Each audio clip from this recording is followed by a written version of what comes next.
Hi, welcome to our podcast. Today we come in a perspective, a biblical perspective in history. That is what we're going to talk about. We're going to talk about a little bit about history and how it plays a role in Christianity. Mm-hmm. My name, your first host is Gladys Moyet. And I'm Liana Cortez. And we come together to talk a little bit, and we hope that you can join us and listen a little bit about the history of where Christianity comes from a little bit. Because I think a lot of people forget when we look at the Bible that it is a historical document.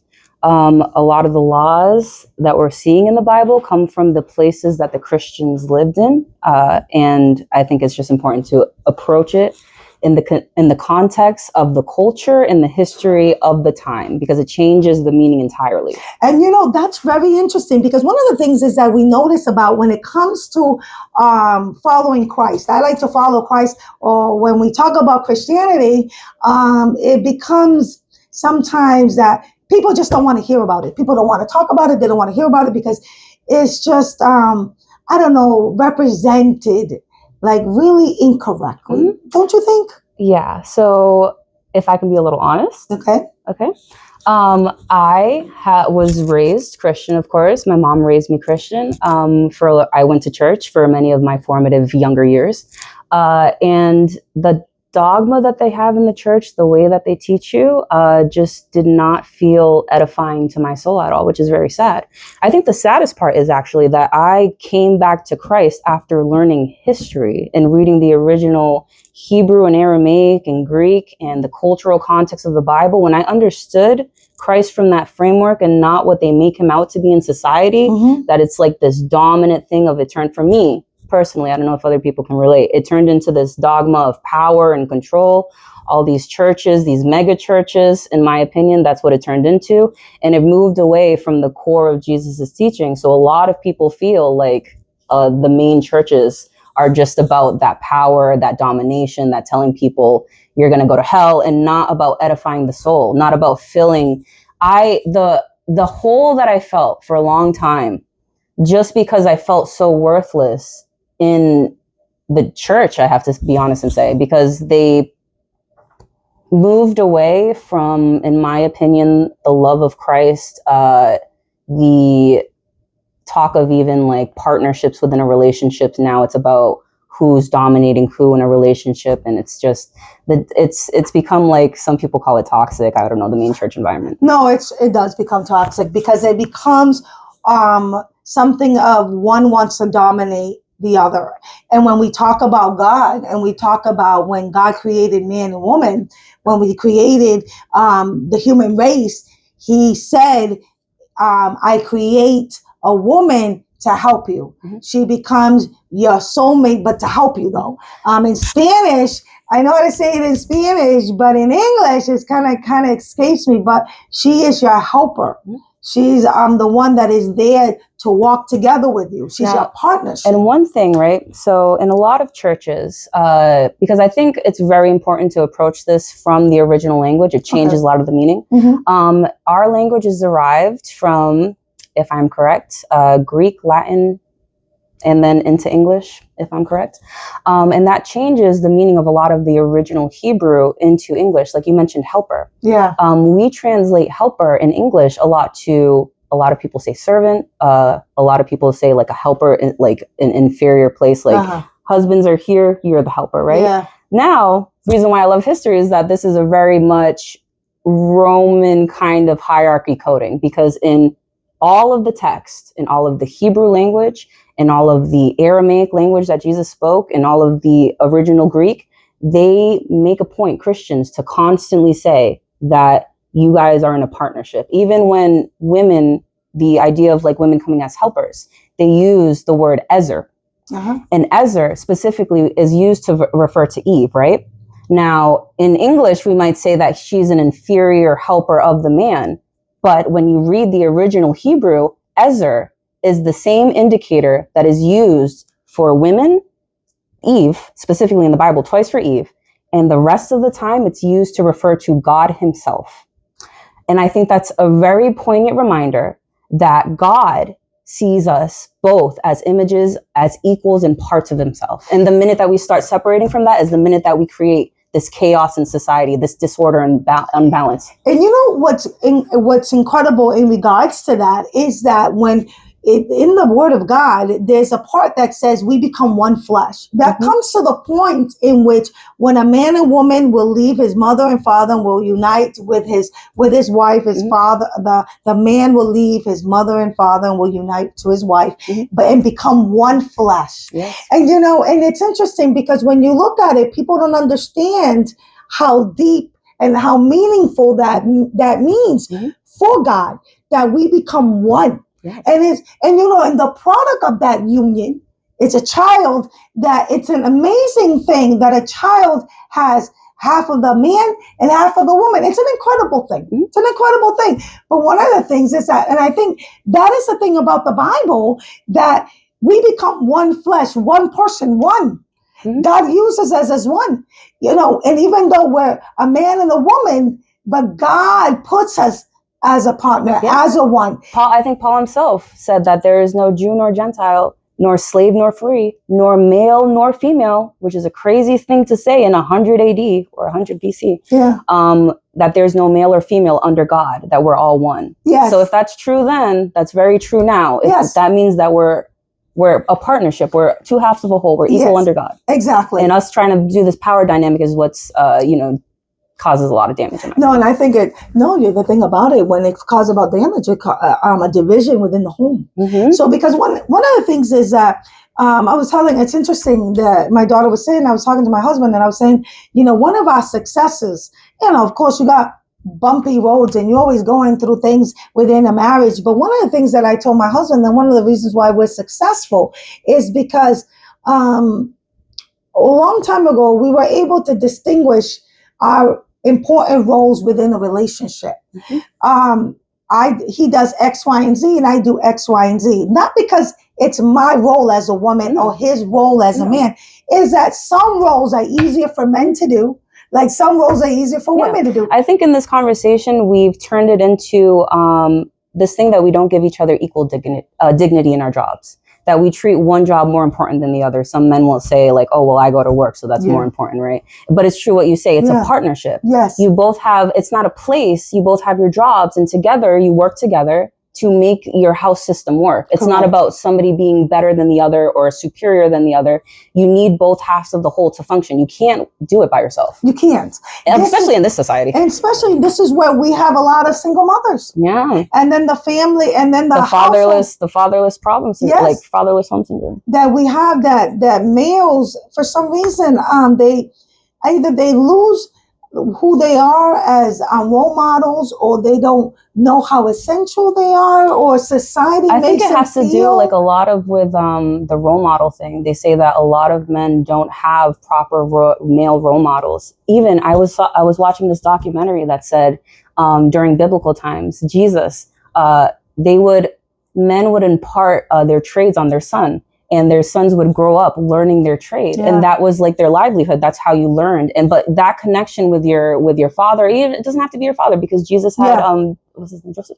Yeah, no, Joseph. Yes. Yeah. So it doesn't even have to be like biological. It's a mentor figure that I feel like a lot of people in general, but men specifically, are lacking. Yes. And it's funny because Jesus was taught carpentry from Joseph.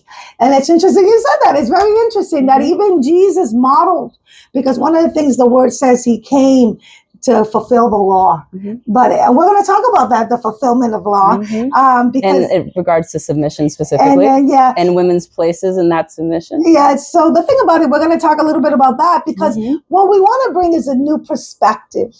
A new perspective, because I think in society, in all the stuff that's going on in society, we're really hoping that people, especially young people that have so many questions, will find us. Yeah, that really left the church and are trying to find Christ. Yes. Like there's ways that you can find him. Yes. If the church is not the place, like a lot of the early churches, we have this idea of like the temple that you have to go, which is good to go. You're in communion with people. Yeah. But the very early churches, when people were persecuted, the first 300 and 400 years were out of homes. People would go to each other's homes. Even Mary Magdalene was a big proponent. Jesus went to her home and they congregate there. That's where a lot of we were persecuted. So that's where a lot of the early churches started, that community. No, and the thing about it is that going to Mary Magdalene, going to the women, because we're going to talk, we are here to talk a little bit about the ministry of a woman, that the woman was very essential when it came to Christ. Mm-hmm. The women was the first that actually started to follow Christ. Mm-hmm. That actually believed in him. And we see even through the biblical text that he healed women. And a woman was the last to witness him, which, correct. If you take this into the context of Roman society, in Roman law, first century Judea, a woman's testimony is worthless in court. Yes, it is. So I guess that I know. So legally, the words, like a woman's word, did not hold up in Roman court. Yeah. And God knows this. I feel like he's making a very specific testimony by saying, you guys think that people are worthless. I made everything and all. And I say everybody has worth. So now this woman that you say is worthless, you're going to have to get my last word from her. Yeah. And so how powerful is that? It wasn't a man. I think he was making a very specific thing. Everybody is important to Christ. And I think when we start making it so that one person is more important, we have this fracturing. Christ, if you look at the history between like the Romans and like the very extreme groups, because we talk about, you mentioned like the creation story. A lot of men like to say, well, we came first. And then the women will say, well, we made life. And you know what's so funny? That this contention, Paul was dealing with it in the churches. One of the letters he wrote was specifically said this whole argument that we had, because the people of that church was having the same argument. And what's so funny is that he addresses that argument and goes on further to say, yes, the first woman came out of the man, but every man comes out of a woman. And we're all like, I need to find the verse because it's such a great verse that he says, because it's so funny that we're still having these conversations today. And one of the things is, well, she's looking for the verse, but one of the things is that, which is very interesting, that we're talking a little bit about Paul. Paul was a Roman soldier. He was, I think, a sergeant. He was high in the Roman leadership. And the story about Paul, his name was Saul when he was the Roman leader and officer. And one of the things with Paul, we're going to stick with Paul because Paul is significant in the Word of God. I think his story starts in Isaiah, in the book of Isaiah. And so one of the things with Paul is that he thought he was doing God's work. And while she looks for that, he was doing God's work. And he was persecuting Christians in the name of God. Yeah. And he really believed that. And even in today's society, we have people, and even through history, we've had people killing other people in the name of God. Yeah. And ironically, that's not how God works, but many sectors and many belief systems think that God needs a living sacrifice of a human life. So in the story of Paul, he ends up he's going towards Damascus. And the interesting is that Jesus confronts him, in I want to say not in a physical, because he's already been descended from heaven, but from the heavens, Christ tells him, why are you persecuting me? And Paul's like, huh? What do you mean? So the story of him, he was blinded at that moment for 3 days. Then God called Ananias. Ananias was petrified. He said, I don't want to are you crazy? I don't want to go to Saul. He's going to kill me. Because of course, he was one of the reasons why Christians were in hiding, because he was one of the Roman soldiers that would kill Christians. And the beautiful story is that Ananias was used by God to heal his eyes. And then Paul created history. And so Liana's going to say the verse that she was looking for. Yeah. So before, when we had this conversation of like the creation story, the importance, where we're supposed to be like equally important, we'll constantly get into fights about, the man came first, the women bears all the children. And what's so funny is that this is not a new argument. because we see in the Bible that they're having the exact same argument. Corinthians 11. This is like a whole bunch of them. So it's a man ought not to cover his head. So during these times, everybody covered your head. Like no, women specifically, every woman covered their head. Mm-hmm. That's why you'll see some cultures today that they still carry the head covering. The head covering. So back in those times, even Roman women covered their heads. And actually, what's really interesting culturally, and it means a lot to this specific verse, is because if you were a woman, and you didn't have a head covering, you were seen societally as promiscuous. Oh, really? Yes, a prostitute, or I think, people like that. And isn't that amazing? How the clothing back in the day, even today, even the clothing of today has significance, huh? Yes. Isn't that crazy? Yes. So that changes the meaning, right? Because you hear that, because in today's society, you're thinking 2026, if you're saying a woman should cover their head, something, you're thinking of it as like, oh, women are like, should be covered compared to men. But it was just every woman during that time wore it. But in this regard, right? So Corinthians 11. A man ought not to cover his head, since he is the image and glory of God, but woman is the glory of man, right? And remember what I said about what is interesting about this time period is that we're living under the Roman influence. And a lot of their laws, remember you mentioned Paul, a lot of the laws were catered to that, because if we had specific laws that were against Roman laws, we would be seen as rebellious. And we were constantly persecuted. I could see that. So in the writings, we take a lot of established Roman pagan laws. It was a very male-dominated society. The husbands owned entirely their wives, their children, and they could do with them what they pleased. They could have and what's so interesting about these laws, they were like fully detailed. And I'll tell you how they were detailed. They instructed the husband, oh yeah, you can have some concubines, and they could be for everyday activities. You could have these people for your sexual pleasure. You can have your wife for children. Yeah, but you know what's interesting? It's interesting because the Bible has concubines, and I think that in respect to that, it's a cultural influence. It has nothing to do with Christ. Yeah, exactly. And I think that God did not touch that issue. Even when his kings, David had concubines, Solomon had. Most of the leaders, and God used these men powerful. Now that doesn't mean that you men are going to get concubines and all this. No, because in the Bible, very specifically, it's this interesting thing that you say that God kind of works with you. Yeah.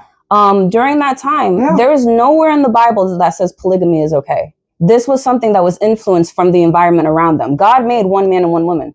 If you look at the New Testament, and Jesus was asked about his specific opinion about divorce, but he said that he believes that marriage is between one man and one woman. Yes. It's not one man and one woman and his concubines and his slaves and it was one man and one woman. And that was Christianity. The outside polygamy was the world infecting them. And that's very the sin of the world. No, but that is very interesting because even when you look at the biblical text, when you are reading the story of David and your story of all these kings, when you're reading, even Abraham had, And what's interesting about Abraham is that we talk about the sin infiltrating. Why is it the biggest criticism to the Bible is that, well, you guys have an all-knowing God. Yeah, all this stuff happens, but look at what we do.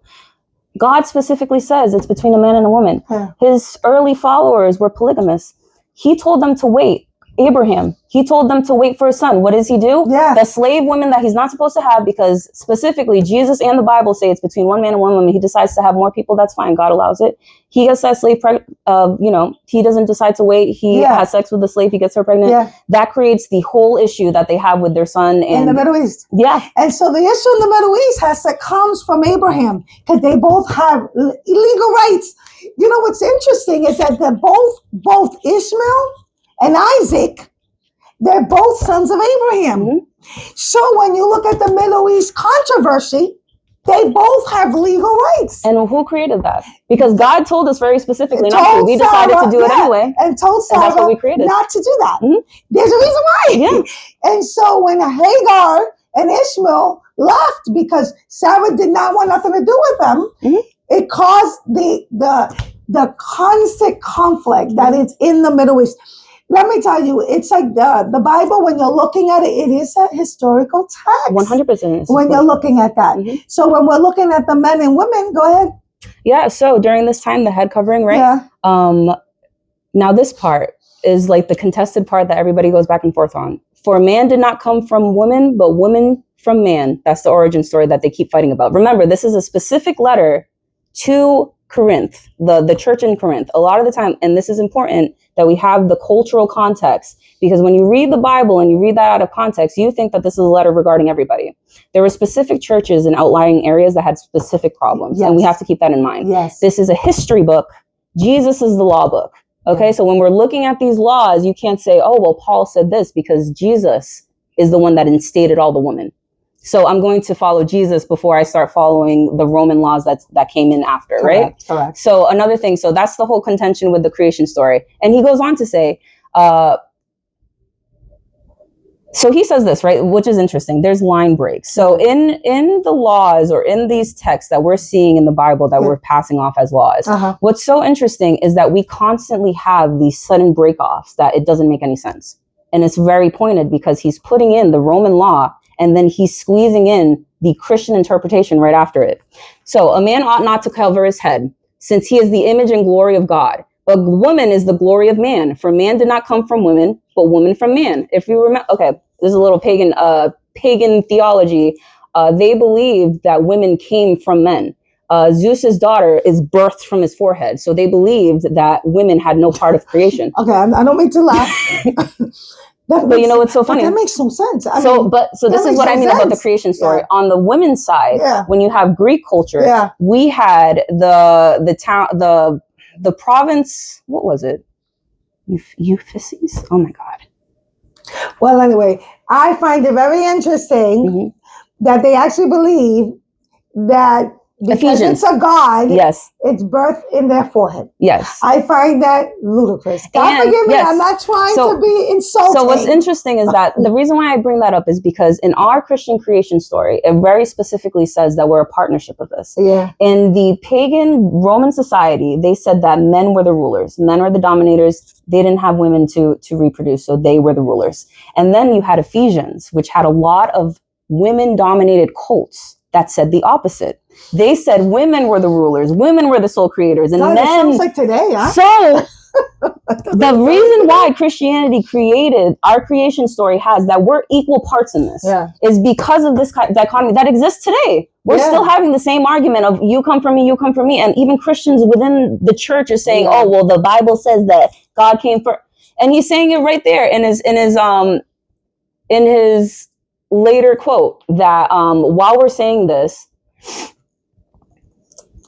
So the thing about it is that one of the things, as we're saying, that, you know, when men and women want to be first. And, you know, one of the things that Jesus, when Jesus came onto the scene, when, you know, the reason why he came was to reunite us into a relationship with God. Yeah. So one of the things what happened in the Garden of Eden, to go a little bit into the Garden of Eden a little bit, was that there was a separation because sin entered into their lives. So when we're going back in regards Christ came onto the scene to bring us back to God, because in the Garden of Eden, that relationship broke.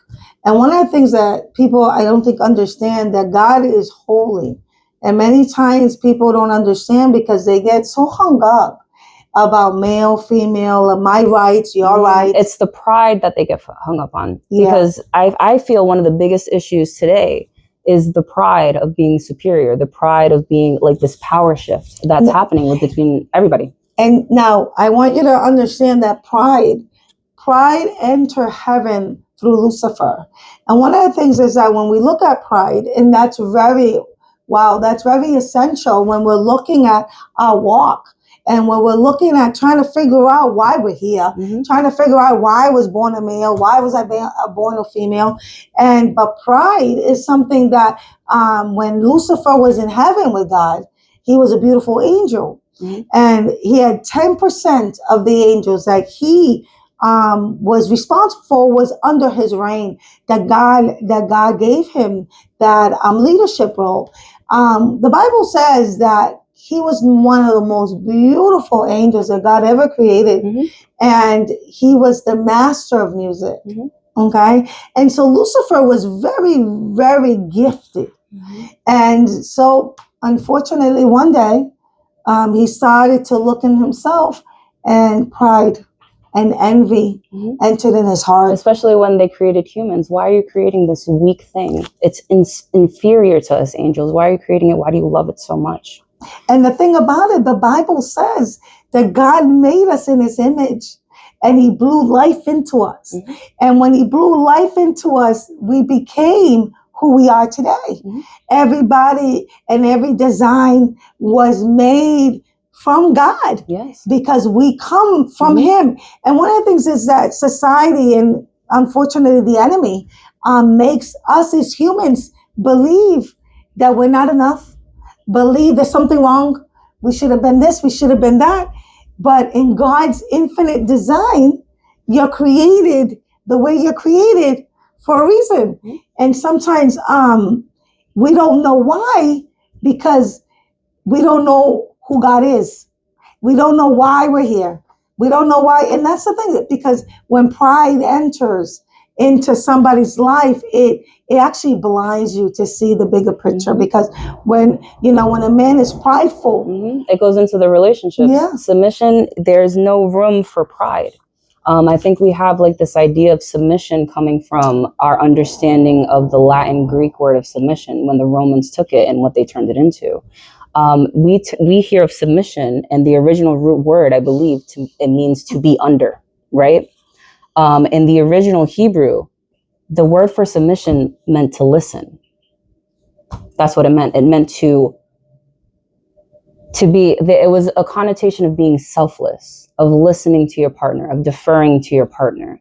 It was it didn't have connotations of violence and control. This word submission that we hear now, the Hebrew word, it was the Hebrew language in general. I would recommend that you read that if you're lost, if you think like I'm reading all these things in the Bible and the English translation, they're not speaking to me. The original Hebrew is a very beautiful language, and it has this distinction, and the distinction is very important. It matters if you're talking to somebody who's Hebrew and thinks of submission as listening to your partner compared to domination. It makes a difference. No, but it totally changes. It changes because because nobody wants to be domineering. Nobody wants to be, even God. When you look at Jesus himself, he wasn't domineering. No, you willingly submit. He did, and he willingly gave his heart, gave his life. Yes, because God, in his infinite love, gave his only son. It was no domineering. There was nothing that forcefully, he didn't force Christ to die. He didn't force. So when you're looking at the text, and you're looking at the word submission, it's sad that it gets twisted in a way that makes us cringe. Yes. Because let's be real, it makes us cringe. Makes me cringe. And who does he? It's the way that we've turned it into domination. A lot of people, you have nothing, like I have nothing against my boss, or people in general don't have anything against their boss, as long as your boss is kind. Your boss knows that they have a certain power over you. But what turns a nice boss, or like a boss that's an actual leader, into a little mini dictator is a boss who wants to lord their power over you, is a boss who wants to remind you of the power that they have. And that's the difference. There's nothing wrong with like listening to leadership or like operating under leadership. It's the dignity that you provide people. I think we've reached a state where certain people in power think that they have certain rights to treat people under them a certain way. And that's not biblical. It is not. In the Bible, God said that he does not have favorites. No, it doesn't. And the thing about it is that in the Word of God, it talks about authority. Yes. It talks about that if authority is given to you, how you need to treat people equally, and how authority is something that you're held responsible. How is it that you decide to lead? Yes. And sometimes people don't realize that the way they lead, you know what I mean? They feel that because they're leaders, they think that respect is owned. So you know where that comes from? Why is it in the Hebrew Bible, if you listen to Jesus and the other people talk in the Bible about what leadership is, what is the number one image that they use? Do they use the dictator Caesar? What do they use? A shepherd. They do. All of their leadership roles are, even the word pastor means shepherd. So their idea of leadership, and our idea in 2026 of leadership, is entirely skewed. Their idea of leadership was gentle leading. My mom was telling me, sheeps are really stupid. I didn't know that. You can't yell at a sheep. You can't beat the sheep to follow you. You have to gently lead the sheep. So as idea, I didn't know they were that stupid. She told me that they would just walk off a cliff. They will. That's ridiculous. So that kind of animal, do you beat that animal? Do you yell at that animal? You berate that animal? No. All of the imagery we have is gentle leadership. The idea of domination was specifically invented in cultural and historical context later by the Romans because of their very dominant language. They were a warrior culture. It changes completely the viewpoint, as even the language. We think of it that way because we're descendants of that. Our military is completely based off of a lot of their concepts, but when you're looking at Jesus in regards to going back to Jesus, yes. in regards, because one of the things that Jesus always said, I came to abolish the law, yes, and I came to fulfill the law. Like there was some things that he just abolished, some things that he just did not get down with, and then there was other things that he would say, give to Caesar belongs to Caesar, give to God what belongs to God. So there were certain things that he but he always went a step further when it came to certain things that, when we're looking at the Roman culture, the Roman laws that they emphasize. But in regards to the sheep, pastoral, yes, serving is what God honors.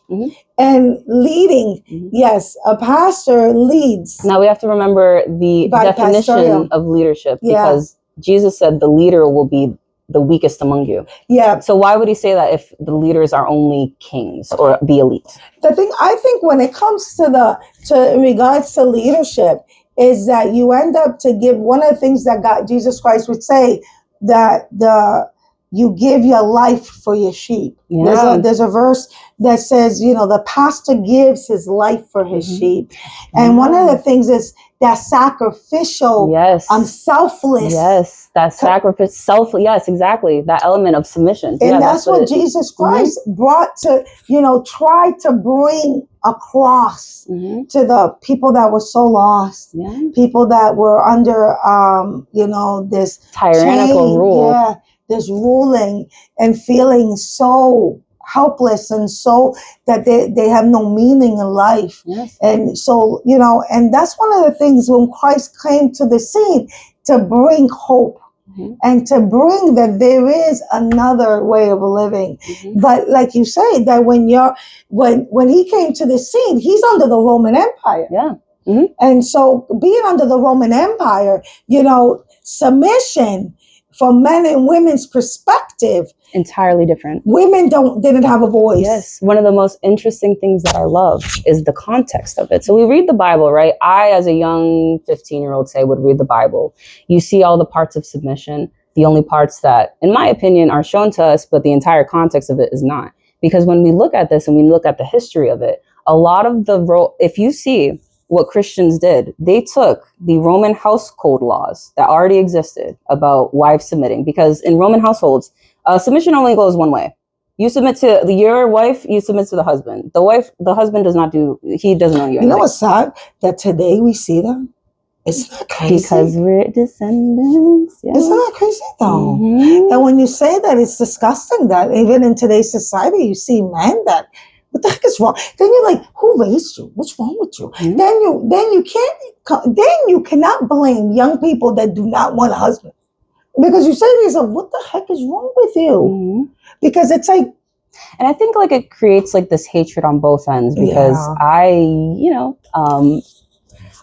you felt a certain kind of way. Well, yeah. Well, it wasn't only that. I was in this particular space where when you're living in that hurt, you're hateful. Yeah. So you have a lot, you have the men who are hateful, you have the women who are hateful because of past hurts, and they keep hurt. Like I always say, hurt people, hurt people, hurt people. It's it's a constant cycle that I think through the love of Christ we can break by showing people that that you're not alone, that you're worth something, that we're all connected spiritually together. And that means something, actually. And especially when she said that, when the ministry of a woman, Jesus Christ started with the ministry of a woman. Yes. He did have 12 disciples, because he had 12 disciples, but there was women involved in his ministry.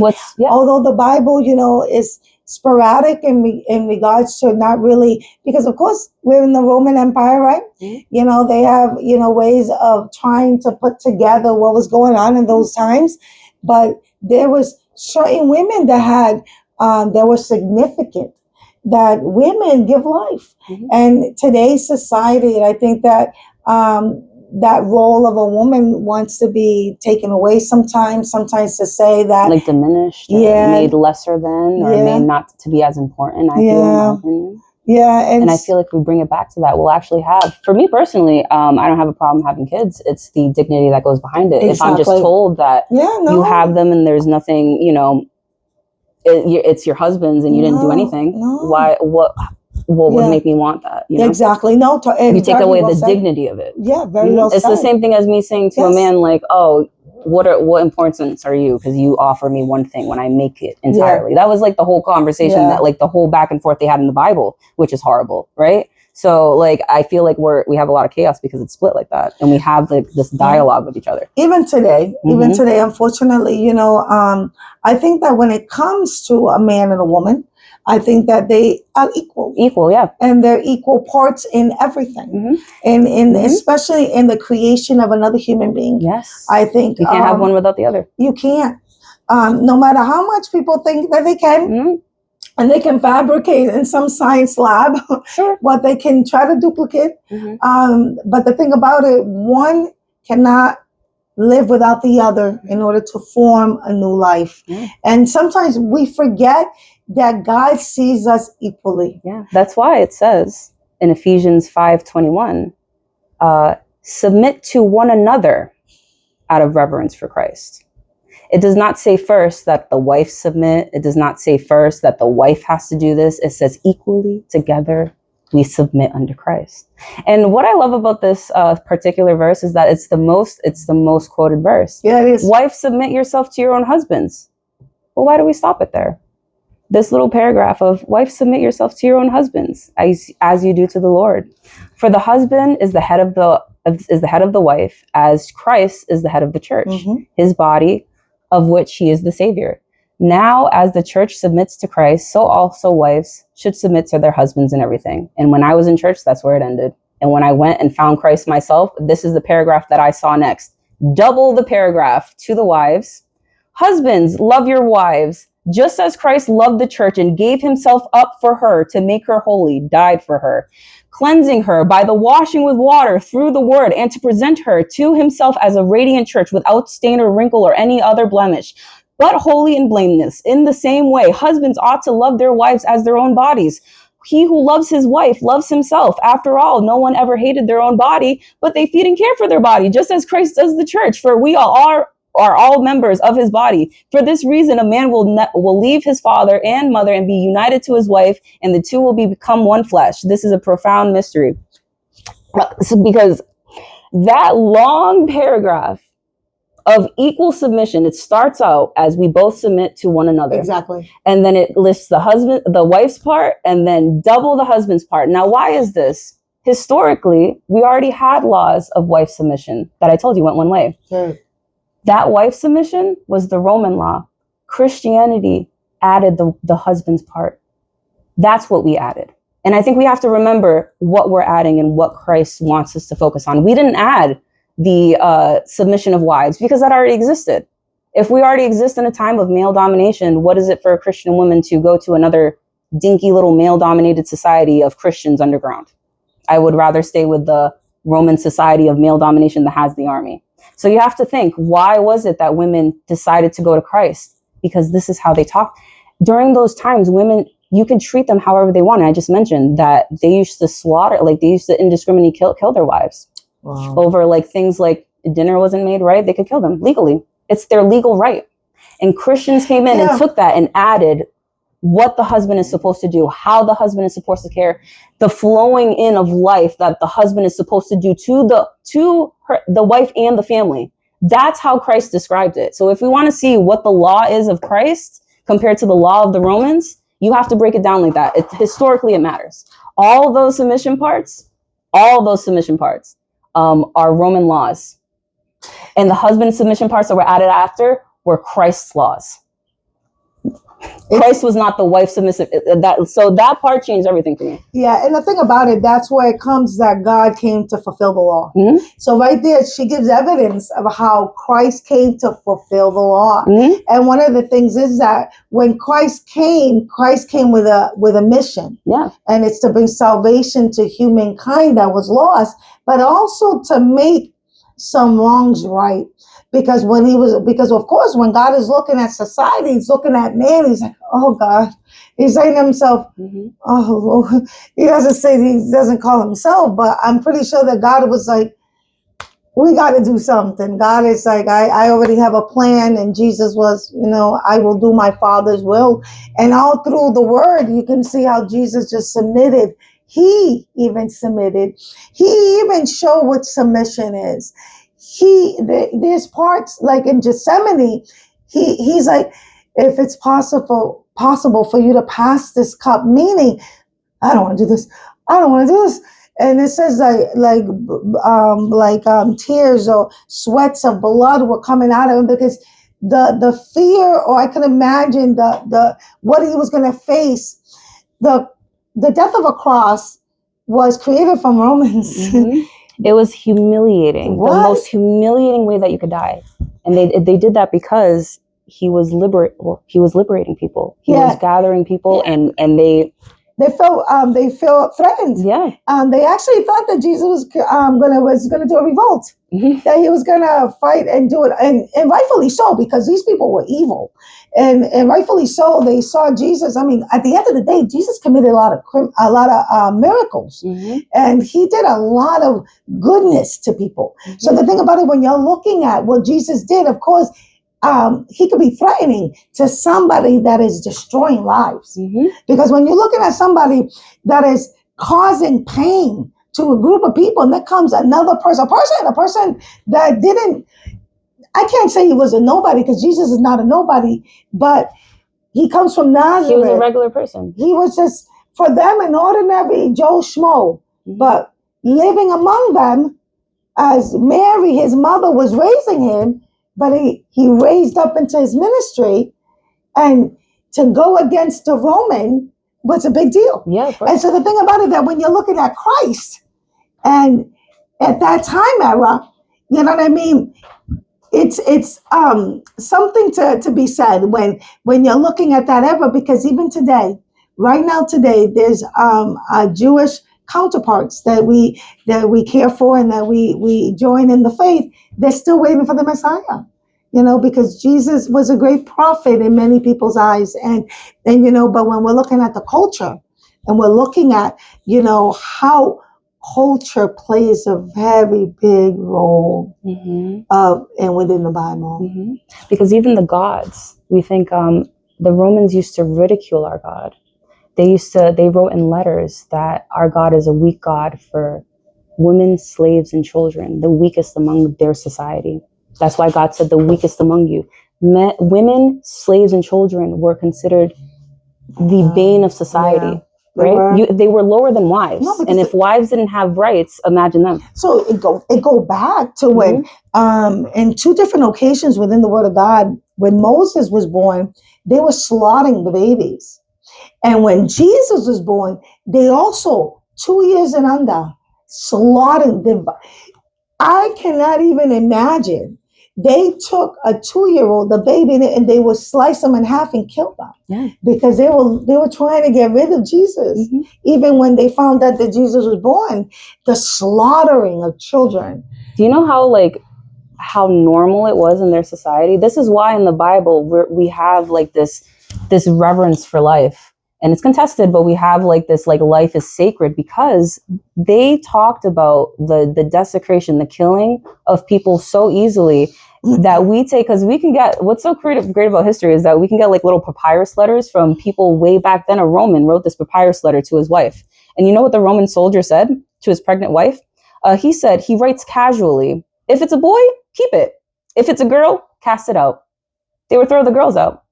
Actually, early Christians, the women who were originally under Christ, were part of the ministry, slave women. They talk about the Romans that in one of their letters that they captured these 2 slave women who were given positions of ministry in the Bible, because we want to talk about positions. Slave women were lower than wives, and they were given positions of ministry, and they went around collecting those babies, those baby girls that were thrown out because they were considered worthless by the male-dominated society, any dominated society. Yeah. You'll always have if you have a dominant society who puts the worth of the other to the side, you're always going to have this disdain. Yeah. It's interesting because even in today's society, there are some religion. We don't talk about religion, but there are people that practice certain religions, certain beliefs that still carry that kind of belief. When it comes to the role of a woman and how she's looked at with no respect or with no dignity, and it's sad because women. That's not of Christ. No, at all. There's nowhere of Christ. He fought for women's rights. Yeah. Like women were the first in his ministry. Yeah. The last woman to witness him was a woman. Like the last person to witness him was a woman. And matter of fact, when he died, the men fled. Yeah, because matter of fact, when Jesus Christ died, when the one that went to the tomb looking for him with two women, and they were looking, and the angel says, "He's not here. He is resurrected." And so the thing about it, the women were very essential in taking care of Jesus's ministry, as well as the men that were there and the men that preached the word of God. But it's an amazing thing to know about history and knowing that you mean something. You mean something to Christ, because you want to know what the Romans said when, because we have our rendition of history of Mary Magdalene, or who was it? Mary Magdalene. Mary Magdalene finding, right? Do you know how the Romans took that? In one of their letters, the same guy who wrote that we're a weak religion for women, slave, and little children, he went on to say, "Your entire resurrection," he sneered, "rests on the word of a hysterical female." Wow. Yeah, that's wow. Wow. A Roman back then. So watch your mouth, guys, because if you want to talk like a Roman back then, go ahead. But it's really essential to know where history comes. I love history. Love history. History is something. It's the backbone of whatever it is. The foundations of what is. Incredibly important to understanding any cultural context. If you're reading this entirely in English, you missed like 90% of what the Bible unfortunately, says. It's a translation. Yeah. And one of the things within translation, even when the other day I had a friend and she said something in Spanish, and I'm like, God help me. Even between Spanish. She said something in Spanish, and I looked at her and I said, "What is that?" No, the words sound beautiful. Had no clue what it meant. And then, of course, there goes the Google Translator, thank God. And I was told, oh my God. But when it was said to me in English, you can see the relate, but there is no way I would know what it meant. And you see that's between Spanish speaker and Spanish speaker. Imagine like two completely different languages, two completely different cultures. This is in the Middle East. In the Middle East. All the way over there from America. They have completely different cultural rules. And then the thing about it, when you're talking about Western culture, we're very different. Very different. And so you can't put it in the lens when you read. Exactly. Yeah. And then one of the things is that when you're looking at people from the Middle East that try to bring those customs here, it's very difficult. Yeah. Because we're looked at differently because Middle East customs are different. Even the head covering thing, like it's very common in the Middle East, in American society, even though it was listed in the Bible that technically you're supposed to. But traditions and cultures, they differ. Yeah. And something that's interesting about the head covering and when you're looking at people and you respect it, right? Yeah. You look at people at the Middle East that wear the head covering, but they come in here, oh my God, there's something wrong with you because you're not covering your head, That's different. And then it's like, and that's the thing when it comes to culture. Yeah. And the good thing about culture and the good thing about history is knowing the history so that you can understand why Christ did what he did. Yeah. And when he came onto the scene and why he came to the scene. And, and why is it that we as Gentiles, as we're considered Gentiles within the word, because we're not Jews, how we embraced, Jesus within our lives.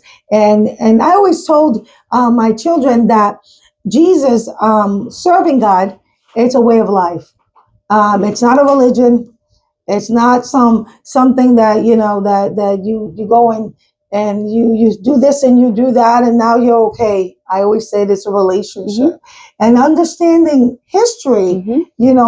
I'm happy to know that brings a lot of understanding. Yeah. Because it's great to know where things come from, Mm-hmm. and to really know who Christ is essential in our lives. Yeah. It sets us free. One of the things the Bible says that, that he came to set us free. And sometimes people don't understand why and what he sets us free. Sometimes he sets us free from our own selves, Mm-hmm. from all the things that we go through, our anxieties, our abuse, the violence that people have portrayed in our lives that had no right to portray in our lives. I think it's like when you're loved so deeply and unconditionally, and you feel that you're so connected to Christ and the people around that you love spiritually through Christ, it fills this kind of like aching, unworthy like hole that society creates, that it makes you feel like in society you're not worth anything. And it doesn't have to be a religious thing, everybody has their different interpretations, but I think that we're in this society, we're missing that. Not even like how you say, it's not a spirit, it's not like a religious thing, it's feeling like you're part of something, feeling like you're part of your community, feeling like you're connected, and that you're not alone, and that you're worth something, I think is important. It's very important, because one of the things is that God made us all to connect. Mm-hmm. Because as much as we may look different by color, but we're all the same. Our souls have no form. In the Bible, it says our souls have no form. No form. And I think we forget, we look at this physical body from whatever side of the aisle that you want to be on, and we make assumptions about people based off their physicality, when God said to see within their soul. Exactly. Like look at them. Not when you want to look at somebody, really look at them instead of that. Heart. Yes, their heart and their soul. So there was something. It reminds me of Avatar. And one I part see you. reminds me. That's exactly it. Yeah. I mean, it's a spiritual thing. At that moment. Yes, because I see you. That's exactly it. And she was but the thing is, he was in his human form, and she was in her form. Oh, that's true. Yeah, that's so pretty. And when you separate it, when you separate it, when it was very touching for me. That scene was very, very. I love that movie, and it was, but it was very telling. Yes, because when she said that, it went profound. Yeah, it went deeper than the surface level of I see your outer shell of a person. I see your soul. I see you. That you're the same person. It doesn't matter your now. I understand. Mm-hmm, yes, that's what Christ is. Yes, that's what you feel. Exactly. And that is what Christ does. Yeah. I see you. Yes, I see you. I understand you. Yes. Regardless of what the world says, regardless of what the world thinks, I see you. I understand you. Yes. And that, like, having that is like, it's essential, because God says he made you perfect in his image. Do you know what I mean? And even though we look different, but the part that Liana says about seeing you is essential.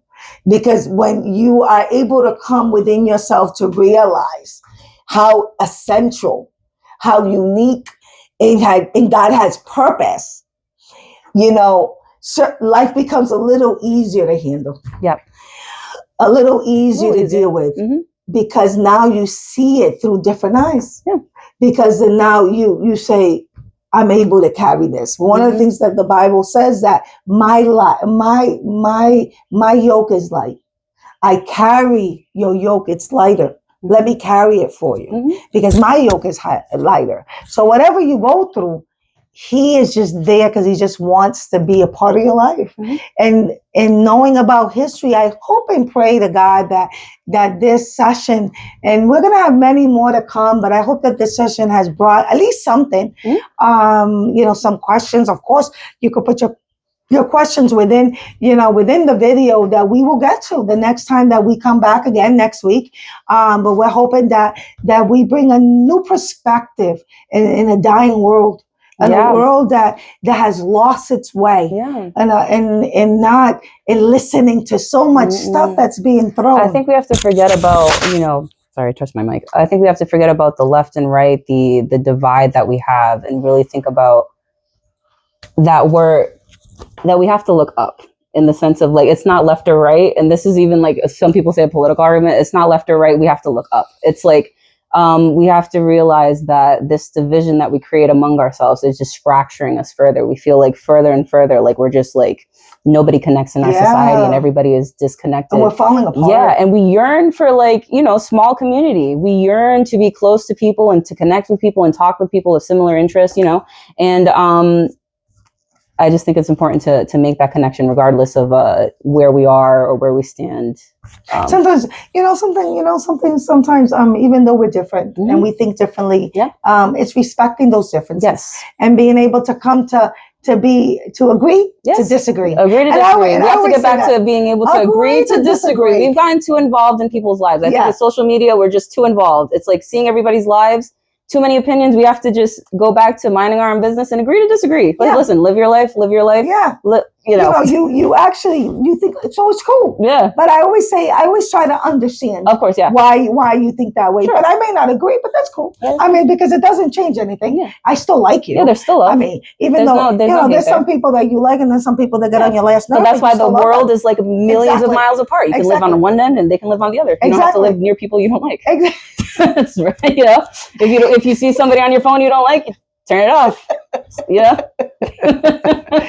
And if we would go back to that, I feel like we could relieve some hateful tension. Yes.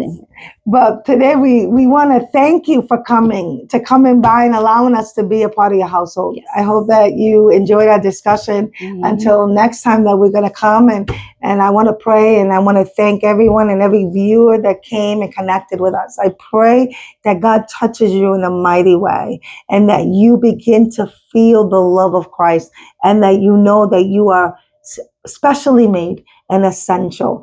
And so I hope that, this brings a little perspective, a little curiosity, and kind of brings some kind of understanding. Okay. We thank you very much. And until the next time. Till next time.